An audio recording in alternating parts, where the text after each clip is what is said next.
UPPCS 2023 exam 14 मई को होने वाला है। बहुत ही कम टाइम बचे हुए हैं। उसके लिए घटना चक्र की जो किताब होती है वो बहुत ज्यादा इंपॉर्टेंट रोल प्ले करती है। तो इस वीडियो में हम पूरा डिटेल में डिस्कस करेंगे कि घटना चक्र की प्रायोरिटी वाइज कौन सी किताब सबसे ज्यादा इंपॉर्टेंट है और उस किस ऑर्डर में किसका वेटेज कितना है, वो पूरा डिटेल देखेंगे। तो पहले देख लेते हैं यूपीपीसीएस 2022 का जो एग्जाम हुआ था उसमें किस सब्जेक्ट का कितना वेटेज था। जैसे कि ज्योग्राफी का वेटेज था 26 क्वेश्चन का, पॉलिटी आपके 15 क्वेश्चन आए थे, इन्वायरमेंट आपका 14 से 15 आया था, इकोनॉमी के 8 क्वेश्चन से, साइंस आपका 13 क्वेश्चन आया था और यूपी के 9 क्वेश्चन, हिस्ट्री के 22, करंट अफेयर देख लिया जाए तो 37 से 40 क्वेश्चन आया था। इसका मतलब जो स्टैटिक पोर्शन है उसका वेटेज आपका कितने क्वेश्चन का हो गया, स्टैटिक पोर्शन का आपका 110 क्वेश्चन स्टैटिक पोर्शन से सारे मिला के आए थे और 40 क्वेश्चन आपका करंट अफेयर का था। तो इसका मतलब स्टैटिक जो पोर्शन है उसका वेटेज महत्वपूर्ण हो गया है। तो कैसे इसके स्कोर को हमें यहाँ पे बढ़ाना है और 90 स्कोर लेके आना है, उसके लिए घटना चक्र का बहुत बड़ा रोल है। तो पहले देख लेते हैं कि घटना चक्र कौन कौन से सब्जेक्ट की आती है। ठीक है, इसके लिए आपका घटना चक्र का इन्वायरमेंट एंड इकोलॉजी आता है। ठीक है, उसके बाद जनरल ज्योग्राफी आती है, इंडियन पॉलिटी गवर्नेंस आती है, आपकी जनरल साइंस आता है, हिस्ट्री आता है और इकोनॉमिक एंड सोशल डेवलपमेंट और एक यूपी विशेष यानी स्टेट का आता है। तो अब क्या है कि इतनी मोटी किताब आपको बंडल दिख रहा होगा, ये आप एक बार तो कर ले जाओगे पर इससे रिवीजन कभी नहीं कर पाओगे। और एक तरफ आपको इतनी बंडल दिख रहा है जिसमें आपका इन्वायरमेंट दिख रहा है, वर्ल्ड ज्योग्राफी का कॉपी दिख रही है, पॉलिटी दिख रही है, साइंस दिख रहा है और हिस्ट्री की कॉपी दिख रही है। एक तरफ ये बंडल है आपका और एक तरफ ये है। तो इस वीडियो में पहले हम डिस्कस कर लेते हैं इन्वायरमेंट के बारे में कि इन्वायरमेंट यानी कि इसका मतलब आपको इजीली समझ में आ रहा होगा कि इस बुक से तो एक बार तो कर सकते हैं पर रिवीजन तो इससे नहीं होने वाला है। तो रिवीजन के लिए बहुत ज्यादा इंपॉर्टेंट है कि हम इसका क्या करें, नोट्स बनाएं। अब देखिए, मैं जैसे आपको एग्जाम्पल के लिए दिखाती हूँ कि इसमें आपका टोटल 11 चैप्टर्स हैं। कौन कौन से? Environment and sustainable development, ecology हो गया, बायोडाइवर्सिटी हो गई, green house effect and climate change हो गया, ozone layer, forest and wild life, sanctuary, biosphere reserve, non conventional energy, pollution, water conservation and miscellaneous. Total 240 page की ये किताब हो जा रही है। हाँ, जो ये मैंने इंग्लिश में कराया है पर ये घटना चक्र आपको हिंदी मीडियम में भी आती है, तो हिंदी या इंग्लिश किसी भी मीडियम के बच्चे को परेशान होने की जरूरत नहीं है। अब देखते हैं इनका तरीका क्या है। पहले जैसे हमने पहला चैप्टर का एग्जांपल लिया तो इन्वायरमेंट एंड सस्टेनेबल डेवलपमेंट। ठीक है, इसमें पहले उन्होंने इन्वायरमेंट के बारे में बताया, फिर सस्टेनेबल डेवलपमेंट के बारे में बताया, फिर उन्होंने water and carbon cycle in nature के बारे में बताया, फिर एटमॉस्फेयर के बारे में बताया, फिर earth summit, Rio +20 conference, agenda 21, organisation institution act related to environment conservation, फिर इन्वायरमेंट के कुछ और फैक्ट बताए। उसके बाद बेसिक क्वेश्चंस कराया इन्होंने, जिसमें डिफरेंट स्टेट पीसेस में एग्जाम्स और जो यूपी के अदर एग्जाम्स होते हैं सारे इन्होंने क्वेश्चंस इसमें कवर किए। ठीक है, उसके बाद इन्होंने कुछ हाई लेवल क्वेश्चंस भी दिए। यानी कि अगर कुल देख लें हम तो कुल आपका पहला जो चैप्टर है वो आपका लगभग 9 से 29 पेज तक जा रहा है, यानी 21 पेज का कुल ये आपका टोटल 21 पेज का ये हो रहा है चैप्टर। अब 21 पेज और प्लस इसकी सबसे बड़ी समस्या ये भी है, देखने को मिल रहा होगा कि अभी आपका सस्टेनेबल डेवलपमेंट पे एक सवाल यहाँ डाल दिया, फिर एक तुम्हारा यहाँ लास्ट में यहाँ डाल दिया 25 नंबर। तो अगर इन सारे फैक्ट एक सिंक्रोनाइज ऑर्डर में नहीं रहेंगे तो ब्रेन को किसी भी चीज को सिंक्रोनाइज वे में याद करने की आसानी होती है, पर लेकिन अगर बिखरा हुआ कोई फैक्ट आपके दिमाग में जाता है तो ब्रेन में ज्यादा समय तक रहता नहीं है। इसीलिए एक सिंक्रोनाइज मैनर में कोई चीज अगर रखी जाए तो ज्यादा समय तक चलती है और ज्यादा इजिली याद भी हो जाती है। अब हम देखते हैं कि कैसे हमने इतने बंडल को 21 को हमने इसको केवल कितने पेज में ला दिया, 6 पेज में ला दिया। 6 पेज में ला दिया, आपको दिख रहा होगा। ये जो मेरे पास घटना चक्र का एडिशन है ये 2021 का एडिशन है, इसको बार बार लेने की जरूरत नहीं है। आप एक बार लीजिए, इसका नोट्स बना लीजिए। उसके बाद क्या करिएगा कि हर चैप्टर के पीछे आप 2 पेज छोड़ दीजिएगा, जैसे कि मैंने छोड़ दिया है कि अब आगे जितने भी क्वेश्चंस और आएंगे 2022-23 जब तक आपका फाइनल सिलेक्शन नहीं हो जाएगा तब तक तो आपको इसको करना ही करना है। अगर एक बार में हो गया तो वेल एंड गुड है, लेकिन जनरली इतना कॉम्पिटेटिव एग्जाम है, एक बार में सिलेक्शन तो बहुत ही मुश्किल टाइप का है। किसी का बहुत ही लक साथ देगा तभी वो निकाल पाता है। जनरली लोगों को 2 से 3 अटेम्प्ट लग ही जाते हैं इस एग्जाम को निकालने के लिए।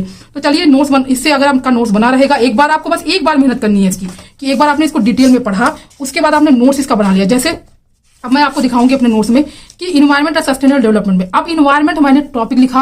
अब इन्वायरमेंट को कितने तरीके से रिप्रेजेंट कर सकते हैं, इसका क्लासिफिकेशन क्या है, सारे फैक्ट मैंने एक साथ डाल दिए। जैसे इन्वायरमेंट क्या होता है, biotic plus abiotic factor, physiography factor, ये तीनों चीजें मिलकर इन्वायरमेंट बनाती हैं। और एक इसको अगर इस तरीके से एक्सप्लेन करना है तो sum of total biotic and abiotic components that surround and influence an organism, ये इन्वायरमेंट की आपकी डिफिनेशन हो गई। वर्ल्ड इन्वायरमेंट डे कब मनाया जाता है? 5 जून को मनाया जाता है। ये कहां पर डिसाइड हुआ था? स्टॉकहोम समिट 1972 में ये डिसाइड हुआ। फिर आपका मैंने 3 क्लासिफिकेशन आपको बता दिए, फिजिकल, बायोलॉजिकल, कल्चरल। फिजिकल के अंदर आपका वाटर, सॉइल, क्लाइमेट आ गया, बायोलॉजिकल के अंदर प्लांट, एनिमल, और कल्चरल के अंदर मैनमेड, इकोनॉमिकल, सोशल, पॉलिटिकल, ये सारे आ गए। उसके बाद इको मार्क एक टर्म था, वो क्या होता है, given to an Indian product which is environment friendly, issued by BIS, started 1991।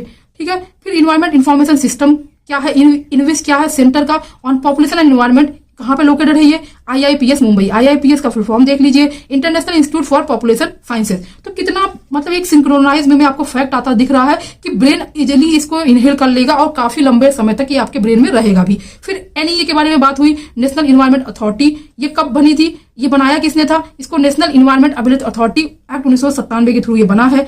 ये डिजॉल्व भी हो गया, कब डिजॉल्व हुआ, जब NGT यानी नेशनल ग्रीन ट्रिब्यूनल बन गया था 18 अक्टूबर 2010 को। और नेशनल ग्रीन ट्रिब्यूनल बना किसके अंदर, ये as part of right to life under article 21 के अंदर NGT का निर्माण हुआ। EPA क्या है, इन्वायरमेंट प्रोटेक्शन एजेंसी है। क्या करती है ये एक फेडरल US की फेडरल गवर्नमेंट की एजेंसी है जो कि ह्यूमन हेल्थ और इन्वायरमेंट को प्रोटेक्ट करने के लिए बनाई गई थी। ये कब बनी, 2 दिसंबर 1970 को। मतलब ऐसे कितने मतलब कितनी इजिली, जैसे ये आपके ऑर्गेनाइजेशन सारे एक साथ मैंने लिख दिए। ग्रीन पीस इंटरनेशनल, इसका हेडक्वार्टर कहाँ पे है, ये एक नॉन गवर्नमेंटल ऑर्गेनाइजेशन है, इसका गोल क्या है, इन्वायरमेंटल प्रोटेक्शन एक्ट 1986 के बारे में लिख लिया। इसी के तहत आपकी जेनेटिक इंजीनियरिंग अप्रेजल कमेटी बनी थी। उसके बाद नीरी कहाँ है, इसका कब बना था, 1958 में। जनरली क्वेश्चन UPPCs में आता ही रहता है, कई बार आ चुका है, 3 से 4 बार। तो इसमें रिपीटेशन भी बहुत सारे देखने को मिलते हैं, वो एक बार में आपका इजिली हो जाएगा।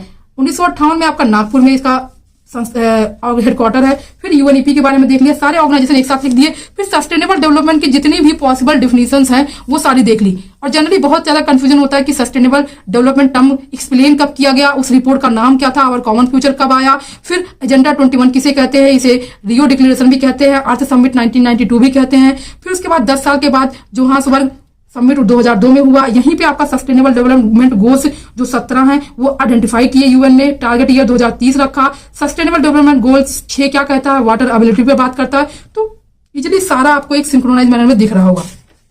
और पहला चैप्टर जो 21 पेज का हो वो आसानी से यहाँ कवर हो गया। अब जैसे एक सवाल बहुत ज्यादा इंपॉर्टेंट ग्लोबल इन्वायरमेंट फैसिलिटी पे बनता है, कब बना, ये 1992 रियो अर्थ समिट में। तो आपको दिख रहा होगा। अब ये कुछ लोगों को ये लगेगा कि ये नोट्स मुझे रेडीमेड मिल जाए, इसका PDF मिल जाए, पर इसका ज्यादा बेनिफिट नहीं होगा, क्योंकि अगर आप जितना ये एक्सरसाइज खुद से करेंगे उतना अच्छा आप रिजल्ट दे पाएंगे। तो इस तरीके से मैंने पूरा मतलब जो है इन्वायरमेंट जो है इतने में कवर कर लिया। 2021 की एडिशन थी, उसके बाद मैंने 22 का क्वेश्चन इसमें चैप्टर वाइज इंक्लूड कर दिया। तो एक बार ही आपको ये एक्सरसाइज करनी है, उसके बाद आपका कुछ बहुत ही इजिली आप 90 क्वेश्चन जो आपके स्टैटिक पोर्शन वाले हैं उसमें आप गेट करेंगे। और सबसे इजिली आप देखो मैंने इन्वायरमेंट कर दिया आपका। ऐसे ही ज्योग्राफी का नोट्स तो बहुत ही सिंपल बन गया है। ज्योग्राफी का देख लीजिए, ज्योग्राफी में आपको क्या है कि एक बार सारा एक ही साथ, जैसे क्या big bang theory, black hole, event horizon क्या होता है, ब्रिटल स्टार, इन सब में बहुत कंफ्यूजन हो जाती है। तो एक बार अगर आपका और ये सोलर सिस्टम तो एक पेज में आपका कवर हो गया कि आपको कभी भी साइज, एवरेज डेंसिटी, कौन सा प्लेनेट किसकी साइज में ज्यादा है, सबसे कम कौन है, डेंसिटी, मास, और सारा ऑर्डर हो गया।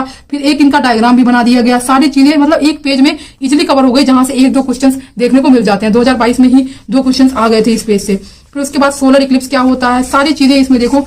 आप ऐसे अगर एक बार मेहनत करके इनको बना लेंगे, देन आपका इजिली आप 90 क्वेश्चन तो गेट करेंगे। जैसे अब ये वोल्केनो वाला सेक्शन कौन सा एक्टिव है, कहाँ पे लोकेटेड है, जनरली इतने ही फैक्ट आते हैं और एक एक्स्ट्रा फैक्ट। तो इसका रिप्रेजेंटेशन जितना बढ़िया आप करेंगे उतना ही अच्छा रिजल्ट गेट करेंगे आप। ठीक है। इसी तरीके से अगर आपको अगर इसका वैसे नोट्स अगर मैं शेयर करती हूँ तो उससे ज्यादा फायदा नहीं होगा, पर अगर मैं इसका कंप्लीट वीडियो बना दूं तो उससे आपको मदद मिल सकती है। अगर आपको कंप्लीट वीडियो, अगर आपको नोट्स बनाने में कोई दिक्कत हो रही है, कंप्लीट वीडियो आपको चाहिए, तो कमेंट करके आप कमेंट बॉक्स में बता दीजिएगा। वीडियो को देखने के लिए आप सभी का बहुत बहुत धन्यवाद।